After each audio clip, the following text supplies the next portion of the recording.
Welcome to the Jaron Jarvis channel. I am Jaron Jarvis. Today, I would like to introduce to you, my best friend and I made a video game. We fucked up. Sometimes, life goes wrong so hard that years later, you can see the tendrils of where it all went wrong. It's there, clear as lake ice, the point where it all started.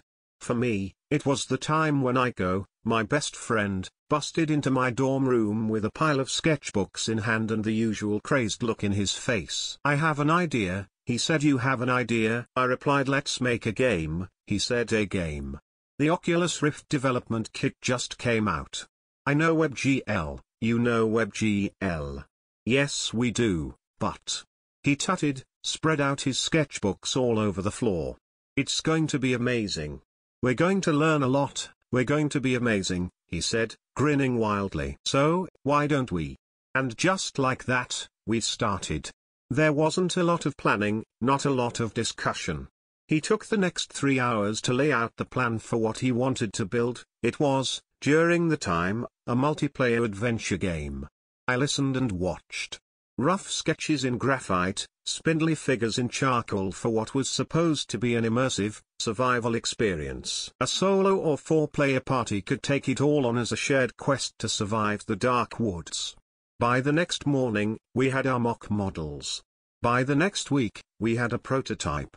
The Lonesome Dark, he called it. The game's development burden was shared between the two of us at first. We tried to get more people into it, but no one had the chemistry that Iko and I did. You know how sometimes, you work with someone and everything just works? It was like that between the two of us. There was a crackle of almost telepathy, from the way we knew what the other was thinking, to how we figured things out together, almost wordlessly. It wasn't perfect, of course, we had our disagreements. Iko had a vision that the player had to be hounded by shadowy figures to instill a sense of urgency. The Withers, he called them, as he showed me the prototypes, unsubtle copies of Slender Man, an echo of the time from when he was obsessed with marble hornets. To be honest, I found it too creepy, too unnecessary. Where he wanted the player, or players, to have an external threat, I wanted the player to battle against nature itself. Survival for survival's sake. Keep it simple. The other issue came by when I turned up at his dorm, and found him asleep with his head on the desk at noon. Globs of sticky, old energy drink stuck to the hair across his face. I tapped his shoulders gently, tried to bump him awake. He jolted, looked up at me, then shook his head. "Dude," I said. "You all right there?" He mumbled for a while, as his eyes slowly woke. "Jesus, I passed out. What time is it?" "It's 11 in the morning, man, and you're already dozing off. You goof." He jolted, yet again, and scrambled to find his phone, checking the time as if to make sure I wasn't kidding. Shit. Shit. I lost an hour. I wanna get this done today." "Wait," I interrupted. "Have you even slept?" He cast a sideways glance at me, then looked away. "It's fine, man," he mumbled. "Work won't do itself. Need to get things done. You need to rest, Iko," I said sternly. "What we're making is good, but it's not worth your health." He waved his hands and pointed to his terminal. I sat beside him, my mouth agape. Overnight, Iko had refactored the netcode, created models for the forest flora, optimized rendering so that it ran at 10 FPS more on our baseline machines. Usually, a week's worth of work, but he had finished it all, neatly, cleanly, the way it was to be done if it was to be done perfectly. Over a span of a night, Iko had lapped me, twice. "Nice," I said, as he winked at me with a flourish. "You brilliant, wonderful asshole." And so, it came to be that I got involved less and less with the core development, and got my hand into logistics. 3 months after we started working on the Lonesome Dark, Iko was doing a bulk of the creation of the game. Fine-tuned, and perfect to his vision. It's not like I had a lack of things to do. I built things around his development, organizing contracts with potential vendors, figuring out a marketing plan, getting the servers and equipment up and ready so that he can develop, uninterrupted. Conning uni students into being unpaid beta testers. We were a perfect team. But I saw less and less of the game over time. There even came a point where I didn't even know what the game looked like for almost a month. It came to pass that after a long day of phone calls and meetings, I came to his room and found his disheveled self sitting smugly on his chair. His hair stuck to his forehead, oversized headphones resting around his neck like a collar. "I've got good news," he said with a smirk. "You've got good news?" "I've got good news."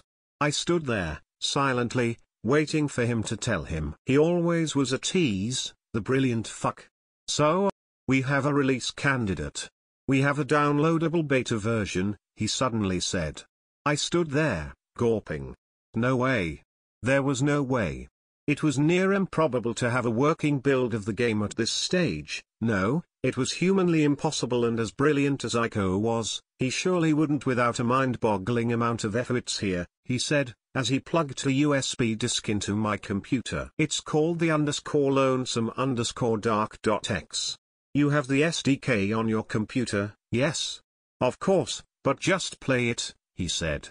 "Go see what we made." And so I got goggled, plugged myself in. Went through the immaculate start menu, a shot of the forest at night, with strong winds blowing. God, the audio work was superb, with a scattering of lightning just subtly over the horizon. There were two options, survive and quit. I picked the former. My hands shook.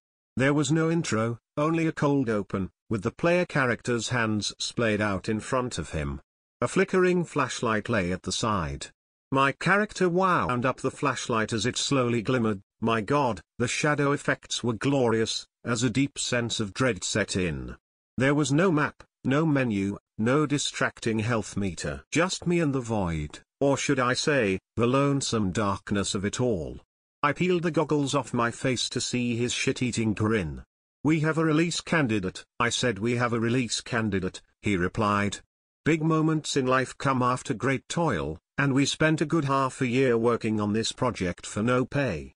All those hours spent in front of the computer, doing the most tedious things, it was about to pay off. And it was mostly Ico's work, sure, but I felt elated, all the same. At that moment, we felt unstoppable. I hugged him as I tried my best to not cry. He hugged me back as he said again and again, "We did it, man. We did it." It took a while to regain my composure, but once I did, it was back to business. "I've got to contact the vendors," I said. "We've got to ship out the demo. Can we do that?" Ico smiled at me. "Yeah, bro. I just gotta give this out to the beta testers, do a full playthrough, you know? Make sure all the bugs are ironed out. I'll give you the package in the morning." I clasped his hands tightly. "Yeah, man. Holy shit. We made something amazing. We did it. We really did," he said, as he snapped his goggles on. And that was the last time I saw him alive. When he didn't contact me for the second day in a row was when I really started to worry. I first thought that he just needed the rest, but 4 days from there was when I had the RA open the doors for me. The RA shrugged. The neighbors had been complaining of a smell. We found him, in the same position where I left him, with the goggles still strapped to his head. The air was thick and rancid. His skin mottled and grey, blue veins like cold webwork across his cheeks. A black, brackish spit oozed out of the corner of his lips. His computer was still running. The heat of it accelerated the rot of his body, the police would later say. It took me a good month before I could pick myself off the bed. Ico was my best friend, my partner for half the year. We had worked on something together, and now, I didn't feel like I had the right to continue on.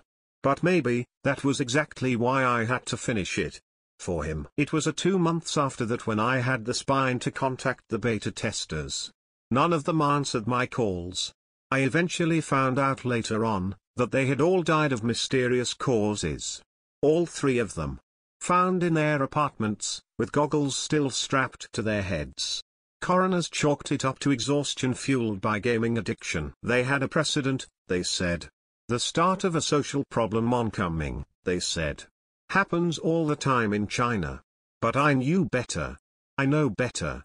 As I sit here, with a USB disk plugged into my computer, the file name beckons at me. The underscore lonesome underscore dark dot exit says, something happened here. All those times I was doing something else. What had Iker been working on? What did he create? While he slaved away, sleepless, with the light of the terminal on his face, what was he making? The unusual zeal he had to finish it, the obsession he had with completing the game, what was on his mind? I'm gonna play it tonight, I think to myself.